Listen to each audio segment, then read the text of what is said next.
একটু বিরক্ত হয়েই ভদ্রমহিলা বললেন, এক কাজ করো, তুমি আমারটা খাও আর আমি তোমারটা খাচ্ছি। কথাটা বলেই চুপ করে গেলেন। কথাটা বললেন বটে ভদ্রমহিলা, কিন্তু ভদ্রলোকেরটা আর খেলেন না। এদিকে ভদ্রলোক ভিজে বিড়ালের মতন খেতে শুরু করে দিলেন। ভদ্রলোকের খাবার দেখে ভদ্রমহিলা যে বিরক্ত হচ্ছিলেন সেটা ওনার মুখ দেখে বোঝা যাচ্ছিল। শেষমেশ বলেই ফেললেন, তোমার মতন অসভ্য লোক একটাও দেখিনি।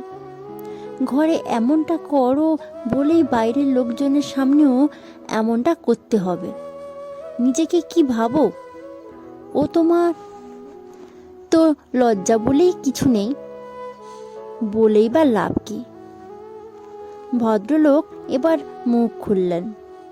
খেতে খেতেই বললেন, পেটে খিদে, মুখে লাজ রেখে কি হবে? নাম নাম, তুমিও শুরু করে দাও। একটু লজ্জা রাখো, এটা পাবলিক প্লেস। এটা তোমার নিজের ঘর নয় যে তুমি যা খুশি তাই করবে, যা খুশি বলবে। হ্যাঁ, ভদ্রমহিলা ঠিকই বলছেন। ঘটনাটা পাবলিক প্লেসেই, ভিড়, ট্রেন, ভালোই লোকজন আছে। আমার সামনেই সিটেই বসেছিলেন ওনারা। আমি সিটটা না পেয়ে দাঁড়িয়ে আছি। ভদ্রলোকের বয়স কত হবে? 40 বা তার ঊর্ধ্বে।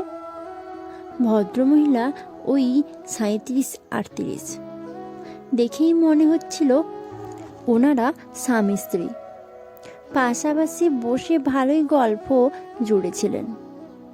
কোনো এক আত্মীয়র বাড়ি গিয়েছিলেন, সেই আত্মীয়কে নিয়েই কথা বলছিলেন ভদ্রমহিলা। আর ভদ্রলোক পাশে বসে মন দিয়ে শুনছিলেন আর হাঁ করে কথায় সালিয়ে দিচ্ছিলেন। কিছুক্ষণ পর ভদ্রলোক আস্তে করে বললেন, এই খাবে? ভদ্রমহিলা জিজ্ঞেস করলেন, এখন? হ্যাঁ, এখন। পরে খেলে হতো না? তোমার শুধু খাই খাই বাই।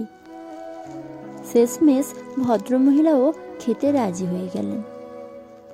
ভদ্রমহিলা রাজি আছে দেখে ভদ্রলোক টোন করে বললেন, খাওয়ার ইচ্ছে তোমারও আছে, মিছে আমাকে দোষ দাও। ভদ্রমহিলা ব্যঙ্গ করে বললেন, আদিক্ষেতা যত সব। খাওয়া খাই শুরু হতে না হতেই লেগে গেল দুজনের মধ্যে ঝামেলা। ভদ্রলোক তখনও শুরু করেননি, তার আগেই ভদ্রমহিলা খেতে শুরু করে দিয়েছেন। দেখলাম ভদ্রমহিলার দিকে তাকিয়ে ভদ্রলোক গেলেন রেগে। মেজাজ দিয়ে বললেন, তোমার সবেতেই তাড়া, কাঠটা খাচ্ছ সেটা দেখো। কানা না অন্ধ তুমি?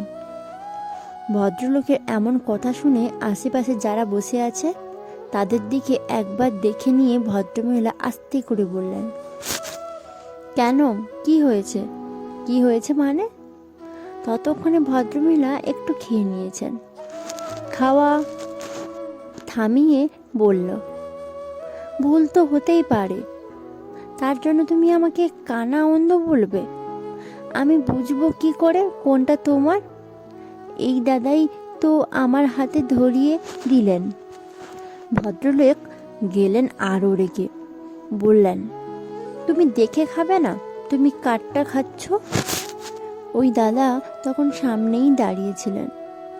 বললেন, বৌদির দোষ নেই, আমারই দোষ। আমারই বলে দেওয়া উচিত ছিল। আসলে আমি ভেবেছি বৌদি লঙ্কা পছন্দ করে। ঠিক আছে, অসুবিধা নেই। আপনারটা আগের দিন আমি এত কাঁচা লঙ্কা কুচিয়ে দিয়ে দিয়েছি। ভদ্রলোক বললেন, আর দরকার নেই, আমি বৌদিরটা খাচ্ছি আর বৌদি আমারটা খাবে।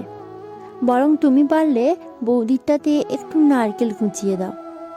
ও নারকেল খেতে ভালোবাসে।